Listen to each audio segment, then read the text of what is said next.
Shortest job first చూద్దాం. ఇది ఒక నాన్ ప్రిమిటివ్ అనమాట. నాన్ ప్రిమిటివ్ అంటే ఏమైపోతుంది అంటే ఫస్ట్ ఆ ప్రాసెస్ ఏదో సిపియు ప్రాసెస్ ఎగ్జిక్యూషన్ చేస్తుందో ఆ ప్రాసెస్ ఎగ్జిక్యూషన్ అంతా కంప్లీట్ అయిపోయినాకనే నెక్స్ట్ ప్రాసెస్ని లోడ్ చేస్తుంది, నెక్స్ట్ ప్రాసెస్కి వెళ్తుంది. సో ఇది ఒక నాన్ ప్రిమిటివ్. సో ఈ షార్టెస్ట్ జాబ్ ఫస్ట్ ఎస్జేఎఫ్ అని రాయొచ్చు. సో దీనిలో ఏమైపోతుంది అంటే మనకి ప్రాసెసెస్ నెంబర్స్ ఇచ్చిండు, అరైవల్ టైం ఇచ్చిండు, బస్ టైం ఇచ్చిండు, ఇవన్నీ మనం క్యాలిక్యులేట్ చేయాలి. సో దానికి నువ్వు ఫస్ట్ ఒక గ్యాన్ చార్ట్ తీసుకోవాలి. ఎప్పుడైనా జీరో నుంచి స్టార్ట్ అవుతుంది కదా, జీరో అరైవల్ టైం ఏమైనా మనకి లేవు. ప్రాసెస్ 1 అన్నది అరైవల్ టైం 1 దగ్గర ఫస్ట్ 1 సెకండ్ ఫస్ట్ 1 నుంచి స్టార్ట్ అవుతుంది. సో 0 నుంచి 1 వరకు సిపియు ఐడియల్గా ఉంటుంది. సో ఇక నువ్వేం చేయొద్దు, ఐడియల్గా ఉంటుంది సిపియు. అరైవల్ టైం 1 దగ్గర P1 అనే ప్రాసెసర్ వచ్చింది. P1 ప్రాసెసర్ వచ్చి ఇక్కడ చూడండి, P1 ప్రాసెసర్ వచ్చింది, అరైవల్ టైం P1 వచ్చింది, P3 వచ్చింది, రెండు వచ్చినాయి. రెండిట్లా ఏది ఎక్స్క్యూట్ చేయాలి ఇప్పుడు సిపియు అంటే షార్టేజ్ జాబ్ ఫస్ట్లో ఈ రెండిట్లో తక్కువ బస్ టైం దేనికి ఉంది, P3కి ఉంది. సో ఫస్ట్ P3ని ఎక్స్క్యూట్ చేస్తుంది. దానికి ఎంత కావాలి మొత్తం నాన్ ప్రిమిటివ్ ఫస్ట్ దాన్ని ఎంత అయితే ఉంటుందో దాని అంతా ఎగ్జిక్యూషన్ కంప్లీట్ అయినాక నెక్స్ట్ ప్రాసెస్కి వెళ్తుంది కాబట్టి దీనికి 2 seconds కావాలి కాబట్టి 1 + 2 3.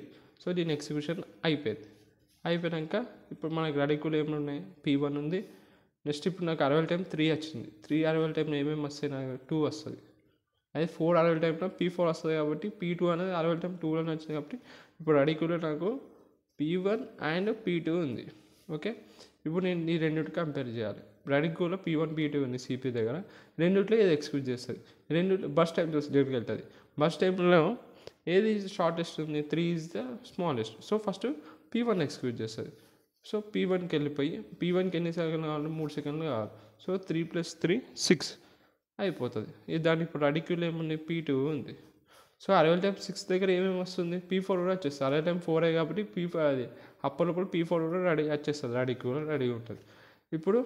ఇప్పుడు ఏమొచ్చేసింది మన ఏది P1 కూడా ఎగ్జిక్యూషన్ కంప్లీట్ అయింది. ఎందుకంటే బస్ టైం 3 4 కంప్లీట్ చేసినాం. P1 P2 కంపేర్ చేస్తే 3 ఈజ్ ద షార్టెస్ట్ కాబట్టి దాన్ని సిపిఐ ఎగ్జిక్యూట్ చేసేస్తుంది. సో 3 + 3 6 కాబట్టి 6 అయింది. అరైవల్ టైం 6కి ఏదైనా వచ్చిందంటే P4 ప్రాసెస్ ఆల్రెడీ రెడీక్యూల్కి వచ్చేస్తుంది ఆ అరైవల్ టైంలో, ఎందుకంటే అరైవల్ టైం 4 seconds ఉంది కాబట్టి.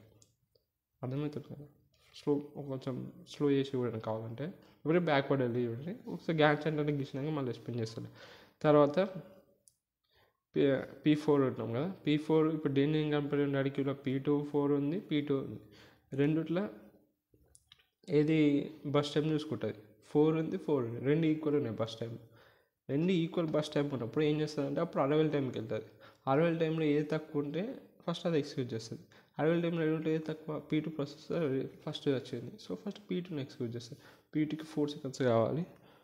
P2 4 seconds అంటే 6 + 4 ఎంత, 10. తర్వాత ఈ ఎగ్జిక్యూషన్ అయిపోతుంది. తర్వాత P4కి వెళ్తుంది. P4కి 4 seconds కావాలి, 14. ఇట్లా అయిపోతుంది. అర్థమైందా ఇది ముచ్చట. సరే ఇంకోసారి చెప్తాడు అండి. ఈసారి ఫస్ట్ గ్యాన్ చార్ట్ చూసుకుంటే చెప్తాడు అండి. 0 సెకండ్ దగ్గర ఏ ప్రాసెస్ లేదు. సో ఫస్ట్ సెకండ్ నుంచి ప్రాసెస్ P1 వస్తుంది కాబట్టి అప్పుడు ఒక సిపిఐ ఐడియల్ ఉంది, అయిపోయిందా. తర్వాత ఫస్ట్ అరైవల్ టైం 1కి 2 ఉన్నాయి, P1 ఉంది, P3 ఉంది. ఇప్పుడు ఈ రెండిట్లా బస్ టైం చూస్తుంది 3 2. 3 2లో ఏ చిన్నది, 2 ఈజ్ చిన్నది. సో 2 దేనికి, P3కి ఉంది. సో P3 అంటే ఎగ్జిక్యూట్ చేసేస్తుంది. రెడీక్యూల్లో P1. ఇప్పుడు 3 వచ్చేసరికి అరైవల్ టైం చూసుకోవాలి. అరైవల్ టైం 3 అంటే P2 కూడా వచ్చేస్తుంది రెడీక్యూల్కి, ఎందుకంటే 2 seconds అవుతుంది కాబట్టి. ఇప్పుడు P1 P2 అనేది రెడీక్యూల్ ఉంది. P1 P2కి చెక్ చేసుకుంటుంది. ఈ రెండిట్లో ఏది షార్టెస్ట్, 3 ఈజ్ షార్టెస్ట్. సో P1ని ఎక్స్క్యూట్ చేసేస్తుంది. P1కి 3 seconds కావాలి కాబట్టి 3 + 3 6 అట్లా వచ్చేస్తుంది. ఈ రెడీక్యూల్లో P2 ఉంటుంది. 6 seconds అంటే అప్పటివరకు P4 అనేది దాని అరైవల్ టైం 4 కాబట్టి అప్పటికి రెడీక్యూల్కి P4 కూడా వచ్చేస్తుంది. ఈ రెండిట్లో ఏది చెక్ చేయాలంటే రెండింటికి 4 4 ఉంది మరి, P2కి P4కి. అప్పుడు ఏం చేయాలి, అరైవల్ టైం చూసుకోవాలి. అరైవల్ టైంలో ఏది ఫస్ట్ వచ్చింది, మనకి రెడీక్యూల్లో ఫస్ట్ P2 వచ్చింది కాబట్టి P2ని ఎక్స్క్యూట్ చేస్తుంది. దానికి 4 కావాలి, 6 + 4 10. తర్వాత P4కి వెళ్తుంది. P4కి 4 కావాలి, 14 అట్లా వచ్చింది. ఇది ఇప్పుడు కంప్లీట్ టైం తెలుసు కదా.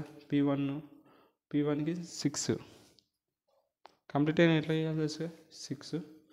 P2కి ఎంత పడ్డది, 10 పడ్డది. P3కి 3 పడ్డది. తర్వాత P4కి 14. టర్న్ ఓవర్ టైం ఎట్లా క్యాలిక్యులేట్ చేస్తారు? City minus 80, city minus 80, 5, 8, 2, 10. City అంటే కంప్లీట్ టైం, ఈటీ అంటే అరైవల్ టైం. ఓకే, నెక్స్ట్ ఏం చేస్తావు? వెయిటింగ్ టైం ఏం చేస్తావు? Turn over time minus bus time. Turn over time 5 minus 3, 2, 8 minus 4, 4, 2 minus 0, ఇది 6. అర్థమైంది? అది లాస్ట్కి రెస్పాన్స్ టైం ఉంటుంది. రెస్పాన్స్ టైం ఏంటంటే ఇప్పుడు ఈ P1 అనే ప్రాసెస్ ఎప్పుడు వచ్చింది? 3rd సెకండ్లో వచ్చింది. 3rd సెకండ్ మైనస్ ఇది అరైవల్ టైం చేయాలి, 2 వస్తుంది. P2 6th second arrival time అది. సో 6 మైనస్ 2 చేయాలి, 4. అట్లనే P3కి 1, 1 మైనస్ 1 0. తర్వాత P4 ఎప్పుడు వచ్చింది? 10 దగ్గర వచ్చింది. 10 మైనస్ అరైవల్ టైం చేయాలి, 10 మైనస్ 4, 6. ఇది అది రెస్పాన్స్ టైం. ఆర్టీ అంటే రెస్పాన్స్ టైం. ఓకే, ఇట్లా వచ్చేస్తుంది. Thank you for your support.